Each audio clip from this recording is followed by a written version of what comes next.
Welcome to Shubha's World. இந்த வீடியோல நம்ம placental abruption பத்தி பார்க்க போறோம்.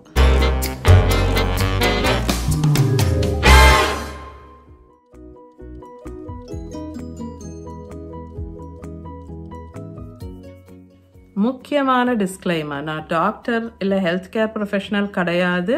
இந்த வீடியோவில் நான் ப்ரெசென்ட் பண்ணுற விஷயம் எல்லாம் நான் ப்ரெக்னெண்ட்டாக இருக்கிற டைமில் படித்து தெரிஞ்சுக்கிட்ட விஷயங்கள். இந்த வீடியோ ஒரு ரிக்வெஸ்டட் வீடியோ, பட் இதுக்கு நிறைய ரிக்வெஸ்ட்ஸ் இல்லை. பிளசண்டா மெச்சூரிட்டி பற்றி வீடியோ இருக்குது என்னோட சேனலில். லோ லைங் பிளசண்டா, அதாவது பிளசண்டா ப்ரெவியா பற்றி இருக்குது, பிளசண்டா அக்ரிட்டா இருக்குது. ஆனால் பிளசண்டல் அப்ரப்ஷன் பற்றி இன்னும் வீடியோ இல்லை. So to complete that series இந்த வீடியோ நான் இப்போ போஸ்ட் பண்ணுறேன். இன்னொரு விஷயம் நம்ம வியூவர்ஸ் கிட்ட நான் நோட்டீஸ் பண்ணது என்ன அப்படின்னா, ஏதாவது ஒரு ப்ராப்ளம் பத்தின வீடியோ போடும்போது அதை நம்ம தெரிஞ்சுக்கணும் அப்படின்னு சொல்லி தெரிஞ்சுக்க மாட்டேங்கிறாங்க. நம்மளுக்கு வராது, வந்தா அப்ப தெரிஞ்சுக்கலாம், அப்ப பார்த்துக்கலாம் அப்படின்ற ஒரு ஆட்டிடியூட் இருக்குன்னு நான் நினைக்கிறேன். நீங்க அப்படி நினைக்க கூடாது. இந்த மாதிரி இஷ்யூஸ் ஆர் வார்னிங் சைன்ஸ் இல்ல இந்த விஷயங்கள் பத்தி நீங்க கேர்ஃபுல்லா இருங்கன்னு ப்ரிகாஷன்ஸ் அந்த மாதிரி வீடியோஸ் வரும்போதும் நீங்க பார்த்து தெரிஞ்சுக்கணும் அப்படிங்கறத நீங்க புரிஞ்சுக்கோங்க. இன்னைக்கு டாபிக் பிளாசென்டல் அப்ரப்ஷன்ங்கிறதும் அதே மாதிரி தான். உடனே அட்டென்ட் பண்ணா எந்த ப்ராப்ளமும் இல்லாம இருக்கும் மாம் அண்ட் பேபிக்கு. பட் அதோட சயின்ஸ் தெரியாம அதை பத்தி எந்த ஐடியாவும் இல்லாம நீங்க பாட்டுல இருந்தீங்கன்னா அது ரொம்ப டேஞ்சரஸா, இன்ஃபேக்ட் குழந்தை இறந்து போகவோ இல்ல மம் இறந்து போகிறதுக்கோ கூட வாய்ப்பு இருக்கு. அந்த மாதிரி ஒரு சீரியஸ் சிச்சுவேஷன் ஆர் காம்ப்ளிகேஷன் ஆகிறதுக்கான சான்சஸ் இருக்கு. வீடியோட டீட்டெயில்ஸ்க்கு போறதுக்கு முன்னாடி ஷவுட் அவுட் டைம். பிளசென்டல் அப்ரப்ஷன் இது ஒரு எமர்ஜென்சி சிச்சுவேஷன். எஸ், இந்த மாதிரி ஒரு சிச்சுவேஷன் உங்களுக்கு இருக்குன்னா இட்ஸ் அன் எமர்ஜென்சி. நீங்கள் உடனே ஹாஸ்பிட்டல் போகணும், எவ்வளோக்கு எவ்வளோ சீக்கிரம் முடியுமோ. அதுதான் மோஸ்ட் இம்பார்ட்டன்ட் பாயிண்ட். இதை நான் ஃபர்ஸ்ட் மென்ஷன் பண்ணிடுறேன். ஓகே, பிளசண்டானா என்ன அப்படின்னு தெரியாதவங்களுக்கு தமிழில் அதை நஞ்சு கொடின்னு சொல்கிறோம், ரைட்? இந்த பிளசண்டா ஆர் நஞ்சு கொடிங்கிறது யூட்டரைன் வால்ல, கர்ப்பப்பையோட சுவரில் அட்டாச்சாக இருக்கும், ஒட்டி இருக்கும். அண்ட் அதுல இருந்து தான் குழந்தைக்கு அந்த தொப்புள் கொடி வழியா ஆக்சிஜன், நியூட்ரியன்ட்ஸ் இது எல்லாம் போகுது. அண்ட் இந்த நஞ்சு கொடிங்கிறது குழந்தை பிறந்த அப்புறமா அந்த கர்ப்பப்பை சுவர்ல இருந்து கொஞ்சம் கொஞ்சமா பிரிஞ்சு ஒரு 15-20 மினிட்ஸ்ல அதுவும் வெளியே வந்துடும். பட் சம்டைம்ஸ் குழந்தை பிறக்கிறதுக்கு முன்னாடியே, குழந்தை வயிற்றுக்குள்ள இருக்கும் போதே இந்த நஞ்சு கொடி, இந்த பிளசண்டா கர்ப்பப்பையோட சுவர்ல இருந்து பிரிய ஆரம்பிச்சிடுது. அண்ட் அந்த மாதிரி ஆனிச்சுன்னா அதுதான் பிளாசென்டல் அப்ரப்ஷன் அப்படின்னு சொல்றாங்க. குழந்தை வயிற்றுக்குள்ள இருக்கும் போதே இந்த நஞ்சு கொடி கர்ப்பப்பை சுவர்ல இருந்து பிரிய ஆரம்பிச்சிடுச்சு, அதாவது பிளசண்டா யூட்டரைன் வால்ல இருந்து செப்பரேட் ஆக ஆரம்பிச்சிடுச்சுன்னா என்ன ஆகும்? குழந்தைக்கு கிடைக்க வேண்டிய ஆக்சிஜன், ரைட், அண்ட் நியூட்ரியன்ட்ஸ் கொஞ்சம் கொஞ்சமா குறைய ஆரம்பிச்சிடும். அண்ட் பிளசண்டா ஃபுல்லா பிரிஞ்சிருச்சுன்னா அது அப்படியே கட் ஆஃப் ஆயிடும். ஸோ குழந்தைக்கு கிடைக்க வேண்டிய ஆக்சிஜன் அப்படியே நின்று போயிடும். அப்போ என்ன ஆகும்? அப்போ எப்படி குழந்தை சர்வைவ் பண்ணும், ரைட்? அதனாலதான் இது எமர்ஜென்சி சிச்சுவேஷன் அப்படின்னு சொல்றாங்க. இந்த நஞ்சு கொடி பிரிகிறது அப்படிங்கிறது பார்ஷியலா இருக்கலாம், அதாவது கொஞ்சமா பிரிஞ்சிருக்க மாதிரி இருக்கிறான் ஒரு இடத்துல, ஒரு ஓரமா, இல்லைன்னா ஃபுல்லா அப்படியே பிரிஞ்சுக்கிட்டே வருது அண்ட் கர்ப்பப்பை சுவர்ல இருந்து ஃபுல்லா தனியா பிஞ்சு வந்துடும் அப்படின்ற மாதிரியும் இருக்கலாம். ஸோ பார்ஷியல் இல்ல கம்ப்ளீட், இது மாதிரி 2 கேட்டகரி சொல்றாங்க. ஸோ பேசிக்கா இந்த கேசஸ் சிவியாரிட்டியை பொறுத்து மைல்டு, மாடரேட், சிவியர் அப்படின்னு சொல்லி ஒரு 3 டைப்ஸா பிரிக்கலாம்.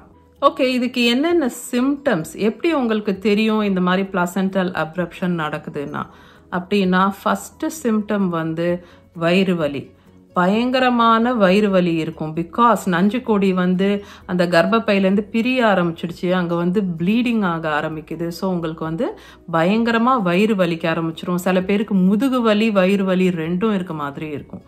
And continuous contractions, so continuous abdominal pain. So பயங்கரமாக வயிறு வலி அண்ட் சேர்ந்த மாதிரி கண்டினியூஸாக இருக்கும் அந்த வலி. லேபர் பெயின் மாதிரி விட்டு விட்டு இருக்காது. அது கூட சேர்ந்து அடிக்கடி கான்ட்ராக்ஷன்ஸும் வரும். ஸோ அந்த லேபர் பெயின் இருக்குல்ல, அந்த கான்ட்ராக்ஷன்ஸ் அதை மாதிரி அப்பப்போ அந்த யூட்ரஸ் டைட் ஆகி அந்த கான்ட்ராக்ஷன்ஸும் அடிக்கடி தொடர்ந்து வர்ற மாதிரி வந்துட்டே இருக்கும். அண்ட் ஃபர்மாக இருக்கும். ஸோ நீங்கள் வயிறு பார்த்தீங்கன்னா அப்படியே கல் மாதிரி ஆன மாதிரி இருக்கும். அந்த வயிற்றை தொடவே விட மாட்டாங்க, அவ்வளோ வலியில் இருப்பாங்க. அது கூட சேர்ந்து சிம்டம்ஸில் வந்து வெஜைனல் ப்ளீடிங். பார்ஷியலாக ஒரு ஓரமாக பிரிய ஆரம்பிக்குதுன்னா வந்து உடனே உங்களுக்கு ப்ளீடிங் வந்து நீங்கள் பார்ப்பீங்க. அண்ட் ப்ளீடிங்னு சொல்லும்போது சும்மா ஸ்பாட்டிங் மாதிரி அந்த மாதிரி லைட்டாக இல்லாமல் உங்களுக்கு வந்து டார்க் ரெட் பிளட் இருக்கும் அப்படின்னு சொல்றாங்க. ஸோ ஒரு மாதிரி டார்க் ரெட் ப்ளீடிங் இருக்கும். பிளசண்டா அந்த நஞ்சுக்கொடி வந்து ஒரு ஓரமா பிரிய ஆரம்பிக்கும் போது பேசிக்கா வந்து இப்படி இருக்கிறது வந்து இப்படி லைட்டா பிரிய ஆரம்பிக்குதுன்னா அப்போ அந்த பிரிஞ்ச இடத்துல இருந்து எட்ஜில் இருந்து உங்களுக்கு வந்து ப்ளீடிங் வர ஆரம்பிச்சு உங்களுக்கு வெஜைனல் ப்ளீடிங் இருக்கும்.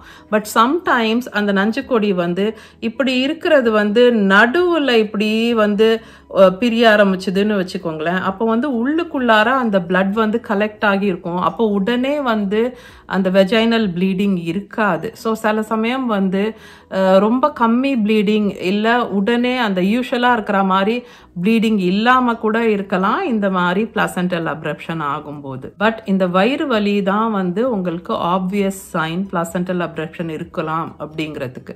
இந்த பிளாசென்டல் அப்ரப்ஷனுக்கு என்ன காஸ், அதாவது எதனால வந்து இந்த மாதிரி திடீர்னு வந்து அந்த நஞ்சுக்கொடி பிரிய ஆரம்பிச்சிடுது அப்படின்னு பார்த்தா, இதுக்கு வந்து மோஸ்ட் ஆஃப் த டைம் இது ஏன் நடந்தது அப்படிங்கிறதுக்கான காரணம் தெரியாது, இல்லை தெரிய மாட்டேங்குது அப்படின்னு சொல்றாங்க. Trauma to the uterus.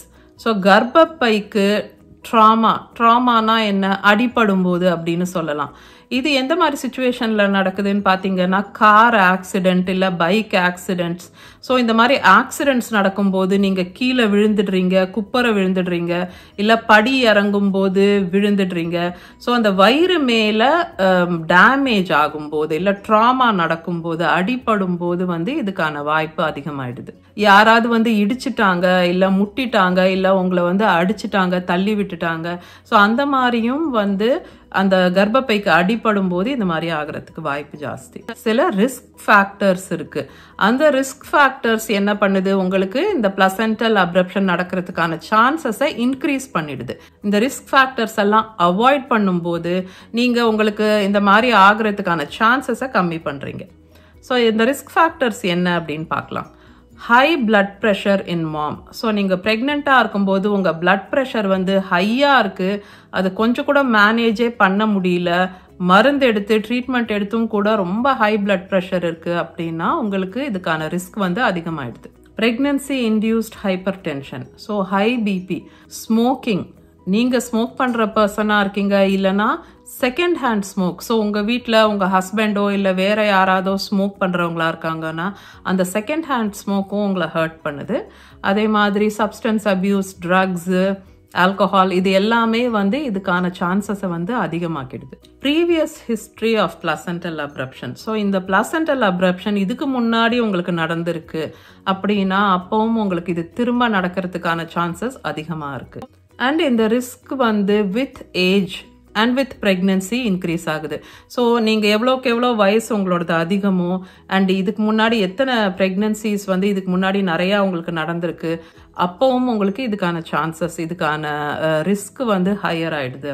Sudden யூட்டரைன் decompression, அதாவது திடீர்னு வந்து அந்த யூட்ரஸ் வந்து டீகம்ப்ரெஸ் ஆகும்போது, அதாவது ஷ்ரிங்க் ஆகிற மாதிரி ஒரு சுச்சுவேஷன் வரும்போது, இது எப்போ நடக்குதுன்னு பார்த்தீங்கன்னா சப்போஸ் உங்களுக்கு வந்து நிறைய ஆம்னியாட்டிக் ஃப்ளூயிட் இருக்குது, பாலிஹைட்ராம்னியோஸ்னு சொல்கிறோம் இல்லை, அண்ட் திடீர்னு உங்களுக்கு வந்து ப்ரீமெச்சுவராக உங்களோட மெம்பரேன்ஸ் ரப்சர் ஆயிடுச்சு அண்ட் டக்குன்னு எல்லா ஆம்னியாட்டிக் ஃப்ளூயிடும் வெளியே வந்துருச்சுன்னா அந்த யூட்ரஸ் வந்து திடீர்னு டீகம்ப்ரெஸ் ஆகுது இல்லையா, அந்த மாதிரி சுச்சுவேஷன்ஸ்லையும் இந்த மாதிரி பிளசென்டல் அப்ரப்ஷனுக்கான சான்சஸ் கொஞ்சம் ஹை ஆயிடுது. அண்ட் இன்னொரு கிளாசிக் சினாரியோ இந்த மாதிரி அந்த யூட்ரஸ் டீகம்ப்ரெஸ் ஆகுறது வந்து ட்வின்ஸோட டெலிவரியும் போது, ஒரு குழந்தை பிறந்த உடனே அந்த யூட்ரஸ் டீகம்ப்ரெஸ் ஆகும்போது அந்த செகண்ட் பேபி உள்ள இருக்கும் போதே வந்து பிளசென்டா வந்து செப்பரேட் ஆக சான்சஸ் இருக்கு. ஸோ அதுவும் இந்த மாதிரி சடன் யூட்ரைன் டீகம்ப்ரெஷன் அண்ட் அந்த மாதிரி சுச்சுவேஷன்லையும் இந்த ரிஸ்க் வந்து கொஞ்சம் ஹை ஆயிடுது. Okay, so placental abruption-கான solution or treatment options இல்ல next steps என்ன? So உங்களுக்கு placental abruption வந்து signs இருக்கு, symptoms இருக்கு, நீங்க உடனே கிளம்பி ஹாஸ்பிட்டல் போறீங்க. What to expect? Immediate medical care தேவை உங்களுக்கு. ஸோ நீங்கள் ஹாஸ்பிட்டல் போறீங்கன்னா உடனே அவங்களுக்கு எக்ஸ்பிளைன் பண்ணணும். வெஜைனல் ப்ளீடிங் இருக்கு, சிவியர் வயிறு வலி இருக்கு, உங்களுக்கு வந்து உடனே இம்மீடியட் மெடிக்கல் கேர் ஸ்டார்ட் பண்ணிடுவாங்க உங்க டாக்டர். அடுத்த ஸ்டெப்ஸ் என்ன அப்படிங்கிறது வந்து சில ஃபேக்டர்ஸை பொறுத்து மாறும். அதாவது உங்களுக்கு வந்து பார்ஷியலா லைட்டா செப்பரேட் ஆக ஆரம்பிச்சிருக்கா, இல்ல ரொம்ப ஃபாஸ்டா அது வந்து செப்பரேட் ஆயிட்டே இருக்கா. ஸோ மைல்டு கேஸா, மாடரேட்டா, சிவியரா, அதே மாதிரி உங்க பிரெக்னன்சியோட வீக்ஸ் என்ன, உங்க ஜெஸ்டேஷனல் ஏஜ் என்ன, நீங்க எவ்வளவு வீக்ஸ் கம்ப்ளீட் பண்ணிருக்கீங்க பிரெக்னன்சில, அண்ட் உங்க கண்டிஷன் எப்படி இருக்கு, பேபியோட கண்டிஷன் எப்படி இருக்கு, இது எல்லாம் பொறுத்து அடுத்த ஸ்டெப்ஸ் என்ன அப்படிங்கிறது மாறும். ஃபார் எக்ஸாம்பிள் உங்களுக்கு வந்து பேபிக்கு அந்த கண்டினியூஸ் மானிட்டரிங் போட்டுடுவாங்க இல்லையா, அண்ட் பேபி வந்து ஹார்ட் பீட் எல்லாம் நல்லா இருக்கு, பேபி வந்து நல்லா இருக்காங்க, எந்த ப்ராப்ளமும் இல்லை, அண்ட் உங்களுக்கு ப்ளீடிங் கொஞ்சம் கொஞ்சமா கம்மி ஆயிடுச்சு, அண்ட் அந்த பிளசண்டா பிரியறதுங்கிறது வந்து ஸ்டாப் ஆயிடுச்சு, உங்க கண்டிஷன் ஸ்டேபிளா இருக்கு அப்படின்னா உங்களை மானிட்டர் மட்டும் பண்ணிட்டு இருப்பாங்க ஹாஸ்பிட்டல்ல வச்சு. பட் உடனே டெலிவரி பண்ணணும்ன்ற மாதிரி சிச்சுவேஷன் இருக்காது. அதுதான் best case scenario. But in case உங்க குழந்தை வந்து கொஞ்சம் டிஸ்ட்ரெஸ்ல இருக்காங்க, இல்ல ஹைபாக்சியா, அந்த குழந்தைக்கு கிடைக்க வேண்டிய ஆக்சிஜன் லெவல்ஸ் வந்து குறைய ஆரம்பிக்குது, அந்த மாதிரி ஏதாவது ஒரு சைன்ஸ் இருக்கு, இல்ல உங்களோட கண்டிஷன் நல்லா இல்ல, ரொம்ப அதிகமா பிளட் போயிட்டு இருக்கு, அந்த மாதிரி வேற எந்த விதமான மாடரேட் டு சிவியர் கேஸ் அப்படிங்கிறதுக்கு கீழே வர்ற மாதிரி எந்த சிச்சுவேஷன் இருந்தாலும் உடனே வந்து டெலிவரி தான் solution. So most of the time குழந்தைய டெலிவர் பண்ணிடுறது தான் பெட்டர் அப்படின்ற மாதிரி இருக்கும். ஆல்சோ நீங்கள் 36 வீக்ஸ் கம்ப்ளீட் பண்ணிட்டீங்க அப்படின்னா உங்கள் டாக்டர் வந்து just to be safe deliver பண்ணுறது தான் பெஸ்ட்டு அப்படின்னு டிசைட் பண்ணிடுவாங்க. ஸோ உங்களோட பிளட் டெஸ்ட், உங்கள் பிளட் டைப் என்ன அப்படின்னு தெரிஞ்சுக்கிறதுக்காக, ஏன்னா உங்களுக்கு பிளட் டிரான்ஸ்ஃபியூஷன் தேவைப்படலாம். அதே மாதிரி குழந்தைக்கு சிடிஜி மானிட்டரிங் போயிட்டு இருக்கும், உங்கள் வைட்டல்ஸ் எல்லாம் மானிட்டர் பண்ணிட்டு இருப்பாங்க. அண்ட் உங்கள் கண்டிஷன் எப்படி இருக்குங்கிறத பொறுத்து உங்களுக்கு வந்து இன்டியூஸ் பண்ணி நார்மல் டெலிவரி பண்ண முடியுமா, இல்லைன்னா இன்கேஸ் உங்களுக்கு பிளசண்டா வந்து கடகடன்னு அந்த நஞ்சு கொடி வந்து பிரிகிறது வந்து ஃபாஸ்டா நடந்துகிட்டே இருக்குன்னா உடனே உங்களுக்கு எமர்ஜென்சி சிசேரியன் தேவைப்படும். So totally person to person இந்த அவுட்கம் மாறலாம். But most of the time especially 36 weeks நீங்க கம்ப்ளீட் பண்ணிட்டீங்கன்னா பேபியை டெலிவர் பண்றது தான் பெஸ்ட் ஆப்ஷன். ஸோ நீங்க வந்து அதுக்கு மென்டலி ப்ரிப்பேர்டா இருக்கணும். நார்மல் டெலிவரி இன்டியூஸ் பண்ற அளவுக்கு நீங்களும் பேபியும் ஸ்டேபிளா இருக்கீங்கன்னா அவங்க வந்து ஆர்டிஃபிஷியல் ரப்சர் ஆஃப் மெம்பரைன்ஸ், அதாவது மெம்பரைன் ரப்சர் பண்ணிட்டு அப்புறம் உங்களுக்கு ஆக்சிடாக்சின் கொடுக்க ஆரம்பிப்பாங்க கான்ட்ராக்ஷன்ஸ் வரவழிக்க. இல்லைன்னா சிச்சுவேஷன் வந்து மாறிடுச்சு, இல்ல குவிக்கா டெலிவர் பண்ணிட்டா பெட்டர்ன்ற மாதிரி இருந்ததுன்னா எமர்ஜென்சி சிசேரியன் பண்ணுவாங்க.